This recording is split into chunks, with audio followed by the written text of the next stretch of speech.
ಭಾರತೀಯ ಜನತಾ ಪಾರ್ಟಿಯ ನಮ್ಮ ಪ್ರಧಾನಮಂತ್ರಿ ಮೋದಿಯವರ ನೇತೃತ್ವದಲ್ಲಿ JP ನಡ್ಡಾ ಅವರ ನೇತೃತ್ವದಲ್ಲಿ ದೆಹಲಿ ಗದ್ದಿಗೆಯನ್ನು ಒಂದು 27 ವರ್ಷದ ನಂತರ ಪಡೆದಿರುವಂಥದ್ದು ಅತ್ಯಂತ ಸಂತೋಷದಾಯಕವಾದಂಥ ವಿಚಾರ ಆಗಿದೆ.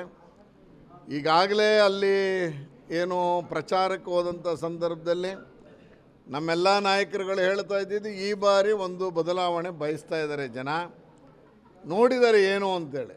ಒಬ್ಬ ಮುಖ್ಯಮಂತ್ರಿ ಸಂವಿಧಾನದ ಪ್ರಕಾರವಾಗಿ ನಡ್ಕೊಳ್ಬೇಕಾದಂಥ ವ್ಯಕ್ತಿ 6 ತಿಂಗಳು ಜೈಲೊಳಗಿದ್ದು ನಾನು ಅಲ್ಲಿಂದನೇ ಮುಖ್ಯಮಂತ್ರಿ ಆಗ್ತೀನಿ, ನಾನು ಅಲ್ಲಿಂದನೇ ರಾಜ್ಯಭಾರ ಮಾಡ್ತೀನಿ ಎನ್ನುವಷ್ಟು ಸಂದೇಶವನ್ನು ಸಾರ್ವಜನಿಕರಿಗೆ ಕೊಟ್ಟ ಮೇಲೆ ಸಾರ್ವಜನಿಕರು ತೀರ್ಮಾನ ಮಾಡಿದ್ದು ನಮ್ಮ ಮುಖ್ಯಮಂತ್ರಿ ಹೇಗಿರಬೇಕು ಅಂತ.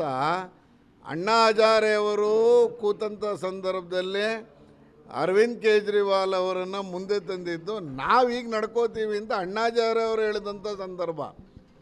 ಆದರೆ ಅದಾದಮೇಲೆ ಎಲ್ಲ ಕಳಂಕವನ್ನು ಹೊತ್ತು ಒಳಗೋದ ಮೇಲೂ ನಾನು ಜೈಲಿಂದ ರಾಜ್ಯಭಾರ ಮಾಡ್ತೀನಿ ಎನ್ನುವಂಥದ್ದು ಏನು ಮಾಡಿದ್ರು ಅದು ಇವತ್ತು ಅವರಿಗೆ ಕುತ್ತಾಗಿದೆ ಅಂತ ಹೇಳಿದ್ರೆ ತಪ್ಪಾಗಲಾರ್ದು. ಜೊತೆಗೆ ಡೆಲ್ಲಿ ಜನ ಯಾವಾಗಲೂ ಯೋಚನೆ ಮಾಡ್ತಾ ಇದ್ದಿದ್ದು ಪಾರ್ಲಿಮೆಂಟಲ್ಲಿ ಭಾಜಪಕ್ಕೆ ಕೊಡ್ತಾಯಿದ್ರು, ಲೋಕಲ್ ಬಾಡಿ ಎಲೆಕ್ಷನಲ್ಲಿ ಇತರೆ ಪಕ್ಷಗಳು ವ್ಯಕ್ತಿನ ನೋಡಿ ಕೊಡ್ತಾಯಿದ್ರು. ಆದರೆ ಯಾರು ವ್ಯಕ್ತಿಗೆ ನೋಡಿ ಮತವನ್ನು ಕೊಟ್ಟಿದ್ರೋ ಆ ವ್ಯಕ್ತಿನೇ ಹಿಂಗೆ ನಡ್ಕೊಂಡಿದ್ದಾನೆ ಅಂತ ಆದಮೇಲೆ ಅವನಿಗೆ ಕೊಡುವ ಪ್ರಶ್ನೆ ಬರ್ತಿರಲಿಲ್ಲ. ಎರಡನೇದು, ನರೇಂದ್ರ ಮೋದಿ, ಅಮಿತ್ ಶಾ ಅವರು, JP ನಡ್ಡಾ ಅವರು ವ್ಯವಸ್ಥಿತವಾಗಿ ಒಳ್ಳೆಯ ಅಭ್ಯರ್ಥಿಗಳನ್ನ ಹಾಕಿದ್ರು, ಜನಪರ ಕೆಲಸ ಮಾಡುವಂಥ ಅಭ್ಯರ್ಥಿಗಳನ್ನ ಹುಡುಕಿ ಹಾಕಿದ್ರು. ಹಣ ಇರಬೇಕು ಅಂತಿಲ್ಲ, ಆದರೆ ಜನಸೇವಕನಾಗಿ ಕೆಲಸ ಮಾಡ್ತೀನಿ ಎನ್ನುವಂಥ ಕಾರ್ಯಕರ್ತರಿಗೆ ಈ ಬಾರಿ ಟಿಕೆಟ್ ಕೊಟ್ಟಿದ್ದು. ರಾಷ್ಟ್ರೀಯ ಸ್ವಯಂ ಸೇವಕ ಸಂಘದ ಎಲ್ಲ ಕಾರ್ಯಕರ್ತರು ಈ ಬಾರಿ ಡೆಲ್ಲಿಲಿ ನಾವು ಚುನಾವಣೆಯನ್ನು ಗೆಲ್ಲೇಬೇಕು ಅಂತ ಮಾಡಿದ್ದರ ಪರಿಣಾಮ ಇವತ್ತು ಈ ಜಯ ಸಾಧ್ಯ ಆಗಿದೆ. ಒಂದು ಒಳ್ಳೆಯ ರೀತಿಯಲ್ಲಿ ಆಡಳಿತವನ್ನು ಕೊಟ್ಟು ಮುಂದಿನ ದಿನಗಳಲ್ಲಿ ಭಾರತೀಯ ಜನತಾ ಪಾರ್ಟಿಗೆ ಅಧಿಕಾರ ಕೊಟ್ಟರೆ ಈ ಥರ ಒಳ್ಳೆ ರೂಲನ್ನು ಮಾಡಿದ್ರು ಅನ್ನುವಂಥ ಹೆಸರನ್ನು ಗಳಿಸ್ಕೊಳ್ಳುವಂಥ ದೃಷ್ಟಿಯಲ್ಲಿ ಈ ಚುನಾವಣೆ ನಮ್ಮೆಲ್ಲರಿಗೂ ಬಹಳ ಸಂತೋಷ ತಂದಿದೆ, ರಿಸಲ್ಟ್ ಸಂತೋಷ ತಂದಿದೆ. ಮತ್ತು ಇದನ್ನು ನಾವು ಮುಖ್ಯ ರಾಜ್ಯಗಳ ಚುನಾವಣೆಗೆ ಈ ಒಂದು ತಂತ್ರವನ್ನೇ ಅಳವಡಿಸ್ಕೊಂಡು ಕಾರ್ಯಕರ್ತರ ಸ್ನೇಹಿ ಪಕ್ಷವನ್ನಾಗಿ ಮಾಡುವ ನಿಟ್ಟಿನಲ್ಲಿ ಕೇಂದ್ರ ನಾಯಕರು ಗಮನ ಹರಿಸ್ತಾರೆ ಅನ್ನುವಂಥ ವಿಶ್ವಾಸ ನನಗಂತೂ ಇದೆ.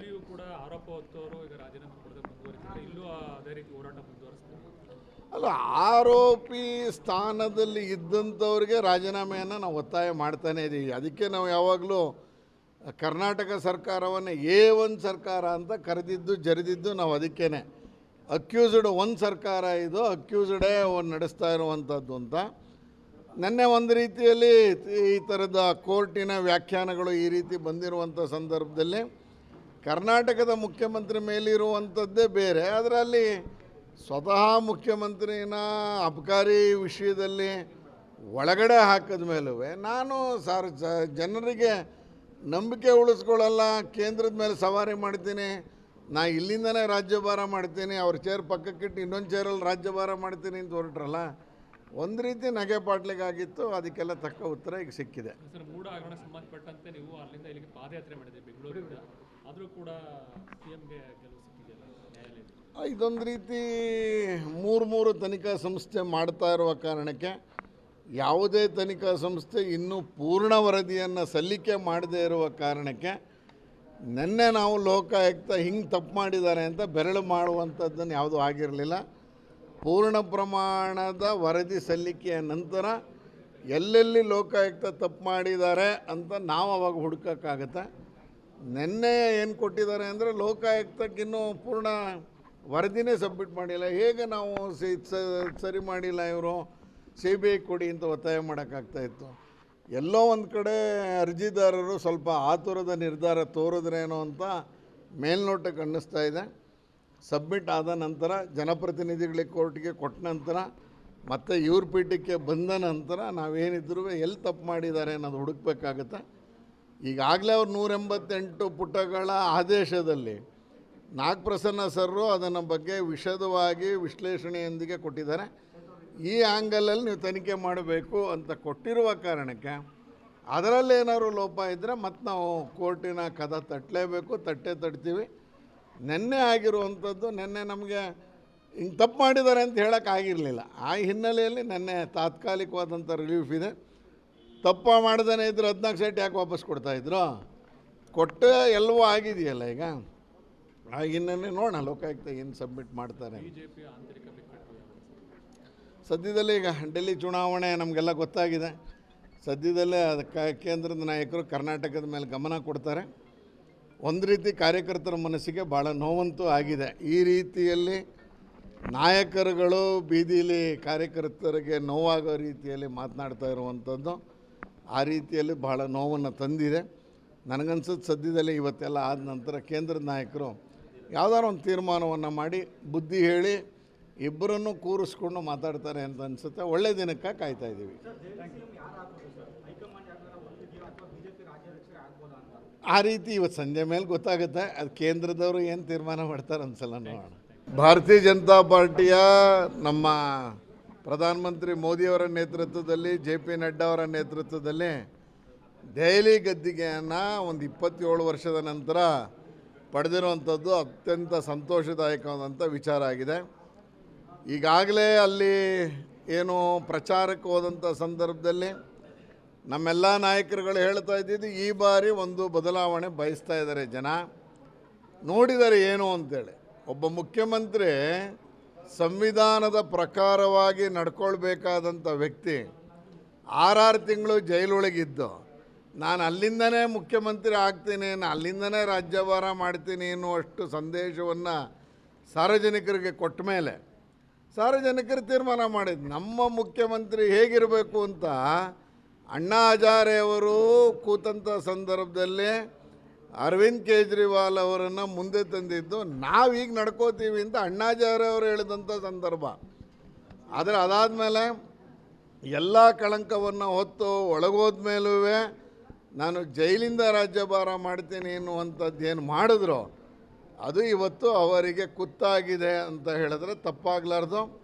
ಜೊತೆಗೆ ಡೆಲ್ಲಿ ಜನ ಯಾವಾಗಲೂ ಯೋಚನೆ ಮಾಡ್ತಾ ಇದ್ದಿದ್ದು ಪಾರ್ಲಿಮೆಂಟಲ್ಲಿ ಭಾಜಪಕ್ಕೆ ಕೊಡ್ತಾಯಿದ್ರು, ಲೋಕಲ್ ಬಾಡಿ ಎಲೆಕ್ಷನಲ್ಲಿ ಇತರೆ ಪಕ್ಷಗಳು ವ್ಯಕ್ತಿನ ನೋಡಿ ಕೊಡ್ತಾಯಿದ್ರು. ಆದರೆ ಯಾರು ವ್ಯಕ್ತಿಗೆ ನೋಡಿ ಮತವನ್ನು ಕೊಟ್ಟಿದ್ರೋ ಆ ವ್ಯಕ್ತಿನೇ ಹಿಂಗೆ ನಡ್ಕೊಂಡಿದ್ದಾನೆ ಅಂತ ಆದಮೇಲೆ ಅವನಿಗೆ ಕೊಡುವ ಪ್ರಶ್ನೆ ಬರ್ತಿರಲಿಲ್ಲ. ಎರಡನೇದು, ನರೇಂದ್ರ ಮೋದಿ, ಅಮಿತ್ ಶಾ ಅವರು, JP ನಡ್ಡಾ ಅವರು ವ್ಯವಸ್ಥಿತವಾಗಿ ಒಳ್ಳೆಯ ಅಭ್ಯರ್ಥಿಗಳನ್ನ ಹಾಕಿದ್ರು, ಜನಪರ ಕೆಲಸ ಮಾಡುವಂಥ ಅಭ್ಯರ್ಥಿಗಳನ್ನ ಹುಡುಕಿ ಹಾಕಿದ್ರು. ಹಣ ಇರಬೇಕು ಅಂತಿಲ್ಲ, ಆದರೆ ಜನಸೇವಕನಾಗಿ ಕೆಲಸ ಮಾಡ್ತೀನಿ ಎನ್ನುವಂಥ ಕಾರ್ಯಕರ್ತರಿಗೆ ಈ ಬಾರಿ ಟಿಕೆಟ್ ಕೊಟ್ಟಿದ್ದು. ರಾಷ್ಟ್ರೀಯ ಸ್ವಯಂ ಸೇವಕ ಸಂಘದ ಎಲ್ಲ ಕಾರ್ಯಕರ್ತರು ಈ ಬಾರಿ ಡೆಲ್ಲಿಲಿ ನಾವು ಚುನಾವಣೆಯನ್ನು ಗೆಲ್ಲೇಬೇಕು ಅಂತ ಮಾಡಿದ್ದರ ಪರಿಣಾಮ ಇವತ್ತು ಈ ಜಯ ಸಾಧ್ಯ ಆಗಿದೆ. ಒಂದು ಒಳ್ಳೆಯ ರೀತಿಯಲ್ಲಿ ಆಡಳಿತವನ್ನು ಕೊಟ್ಟು ಮುಂದಿನ ದಿನಗಳಲ್ಲಿ ಭಾರತೀಯ ಜನತಾ ಪಾರ್ಟಿಗೆ ಅಧಿಕಾರ ಕೊಟ್ಟರೆ ಈ ಥರ ಒಳ್ಳೆ ರೂಲನ್ನು ಮಾಡಿದ್ರು ಅನ್ನುವಂಥ ಹೆಸರನ್ನು ಗಳಿಸ್ಕೊಳ್ಳುವಂಥ ರೀತಿಯಲ್ಲಿ ಈ ಚುನಾವಣೆ ನಮ್ಮೆಲ್ಲರಿಗೂ ಬಹಳ ಸಂತೋಷ ತಂದಿದೆ, ರಿಸಲ್ಟ್ ಸಂತೋಷ ತಂದಿದೆ. ಮತ್ತು ಇದನ್ನು ನಾವು ಮುಖ್ಯ ರಾಜ್ಯಗಳ ಚುನಾವಣೆಗೆ ಈ ಒಂದು ತಂತ್ರವನ್ನೇ ಅಳವಡಿಸ್ಕೊಂಡು ಕಾರ್ಯಕರ್ತರ ಸ್ನೇಹಿ ಪಕ್ಷವನ್ನಾಗಿ ಮಾಡುವ ನಿಟ್ಟಿನಲ್ಲಿ ಕೇಂದ್ರ ನಾಯಕರು ಗಮನ ಹರಿಸ್ತಾರೆ ಅನ್ನುವಂಥ ವಿಶ್ವಾಸ ನನಗಂತೂ ಇದೆ. ಇಲ್ಲಿಯೂ ಕೂಡ ಆರೋಪ ಹೊತ್ತವರು ಈಗ ರಾಜೀನಾಮೆ ಕೊಡದೆ ಮುಂದುವರಿತಾರೆ, ಇಲ್ಲೂ ಅದೇ ರೀತಿ ಹೋರಾಟ ಮುಂದುವರಿಸ್ತಾರೆ. ಅಲ್ಲ, ಆರೋಪಿ ಸ್ಥಾನದಲ್ಲಿ ಇದ್ದಂಥವ್ರಿಗೆ ರಾಜೀನಾಮೆಯನ್ನು ನಾವು ಒತ್ತಾಯ ಮಾಡ್ತಾನೇ ಇದ್ದೀವಿ. ಅದಕ್ಕೆ ನಾವು ಯಾವಾಗಲೂ ಕರ್ನಾಟಕ ಸರ್ಕಾರವನ್ನು A1 ಸರ್ಕಾರ ಅಂತ ಕರೆದಿದ್ದು ಜರಿದಿದ್ದು ನಾವು ಅದಕ್ಕೇ. ಅಕ್ಯೂಸ್ಡ್ ಒಂದು ಸರ್ಕಾರ ಇದು, ಅಕ್ಯೂಸ್ಡೇ ಒಂದು ನಡೆಸ್ತಾ ಇರುವಂಥದ್ದು ಅಂತ. ನೆನ್ನೆ ಒಂದು ರೀತಿಯಲ್ಲಿ ಈ ಥರದ ಕೋರ್ಟಿನ ವ್ಯಾಖ್ಯಾನಗಳು ಈ ರೀತಿ ಬಂದಿರುವಂಥ ಸಂದರ್ಭದಲ್ಲಿ ಕರ್ನಾಟಕದ ಮುಖ್ಯಮಂತ್ರಿ ಮೇಲಿರುವಂಥದ್ದೇ ಬೇರೆ, ಆದರೆ ಅಲ್ಲಿ ಸ್ವತಃ ಮುಖ್ಯಮಂತ್ರಿನ ಅಬಕಾರಿ ವಿಷಯದಲ್ಲಿ ಒಳಗಡೆ ಹಾಕಿದ ಮೇಲೂ ನಾನು ಜನರಿಗೆ ನಂಬಿಕೆ ಉಳಿಸ್ಕೊಳ್ಳಲ್ಲ, ಕೇಂದ್ರದ ಮೇಲೆ ಸವಾರಿ ಮಾಡ್ತೀನಿ, ನಾ ಇಲ್ಲಿಂದನೇ ರಾಜ್ಯಭಾರ ಮಾಡ್ತೀನಿ, ಅವ್ರ ಚೇರ್ ಪಕ್ಕಕ್ಕಿಟ್ಟು ಇನ್ನೊಂದು ಚೇರಲ್ಲಿ ರಾಜ್ಯಭಾರ ಮಾಡ್ತೀನಿ ಅಂತ ಹೊರಟ್ರಲ್ಲ, ಒಂದು ರೀತಿ ನಗೆ ಪಾಟ್ಲಿಗಾಗಿತ್ತು. ಅದಕ್ಕೆಲ್ಲ ತಕ್ಕ ಉತ್ತರ ಈಗ ಸಿಕ್ಕಿದೆ. ಸರ್, ಮೂಢ ಹಗರಣ ಸಂಬಂಧಪಟ್ಟಂತೆ ನೀವು ಅಲ್ಲಿಂದ ಇಲ್ಲಿಗೆ ಪಾದಯಾತ್ರೆ ಮಾಡಿದ್ರಿ ಬೆಂಗಳೂರಿಂದ, ಆದರೂ ಕೂಡ CMಗೆ ಗೆಲುವು ಸಿಕ್ಕಿದೆಯಲ್ಲ ನ್ಯಾಯಾಲಯದಲ್ಲಿ. ಇದೊಂದು ರೀತಿ ಮೂರು ತನಿಖಾ ಸಂಸ್ಥೆ ಮಾಡ್ತಾ ಇರುವ ಕಾರಣಕ್ಕೆ ಯಾವುದೇ ತನಿಖಾ ಸಂಸ್ಥೆ ಇನ್ನೂ ಪೂರ್ಣ ವರದಿಯನ್ನು ಸಲ್ಲಿಕೆ ಮಾಡದೇ ಇರುವ ಕಾರಣಕ್ಕೆ ನಿನ್ನೆ ನಾವು ಲೋಕಾಯುಕ್ತ ಹಿಂಗೆ ತಪ್ಪು ಮಾಡಿದ್ದಾರೆ ಅಂತ ಬೆರಳು ಮಾಡುವಂಥದ್ದನ್ನು ಯಾವುದೂ ಆಗಿರಲಿಲ್ಲ.